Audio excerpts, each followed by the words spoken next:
ഉറങ്ങിയോ? കാര്യമുണ്ടോ? ശരിയല്ലേ? അത് ഈ അടക്കി പിടി സംസാരിക്കണ പുള്ളിക്ക് 2 അറ്റാക്ക് വന്ന പുള്ളിയാ. ഞാൻ പൊട്ടിത്തെറിച്ചെന്തെങ്കിലും പറഞ്ഞു പോയി കഴിഞ്ഞാൽ അറ്റാക്ക് അങ്ങനെ വന്നു കഴിഞ്ഞാൽ ആര് സമാനം പറയും? അതുകൊണ്ടല്ലേ? അതുകൊണ്ടാ സാറേ ഉറങ്ങാൻ നേരത്തെ കൺട്രാക്ടിന് 2 ഉമ്മയും കൊടുത്തിട്ടാ കിടക്കുന്നത്. കൺട്രാക്ടിന് ഉമ്മ കൊടുക്കേണ്ട കാര്യം എന്താണ്? എന്റെ അച്ഛന്റെ സ്ഥാനത്താണ് ഞാൻ ആ കൺട്രാക്ടിനെ കാണുന്നത്, അറിയാവോ? അതാരും മനസ്സിലാക്കത്ത എന്താ പ്രശ്നം? ഇങ്ങനെ അങ്ങ് വന്നപ്പോഴത്തേക്ക് എനിക്ക് തോന്നി ഈ ബന്ധം ഇനി മുന്നോട്ട് പോകത്തില്ലെന്ന്. ഇന്ന് രാവിലെ കൈയോടെ പിടിച്ച് ഞാൻ വേറെ സംഭവം ഉണ്ടായി.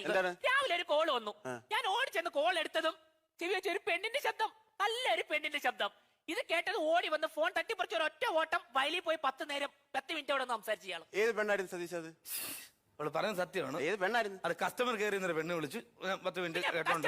10 മിനിറ്റ് വരെ സംസാരിക്കല്ലേ? അത് അരമണിക്കൂറൊന്നും സംസാരിക്കേണ്ട കാര്യമില്ല. അല്ല, അത് ശരിയാണ്, കാര്യമില്ല. പക്ഷെ നിങ്ങൾ മനസ്സിലാക്കണം, അതായത് ഈ കസ്റ്റമർ കെയർ വിളിച്ച പെണ്ണിനെ എനിക്ക് അറിയില്ല. അതിനൊരു 10 വയസ്സോടെ മുട്ടായിയോ എന്തോന്നും ഞാൻ മേടിച്ചു കൊടുത്തിട്ടില്ല. അത് ഞാനുമായിട്ട് യാതൊരു ബന്ധവും ഇല്ല. പക്ഷെ അതിന്റെ വിളി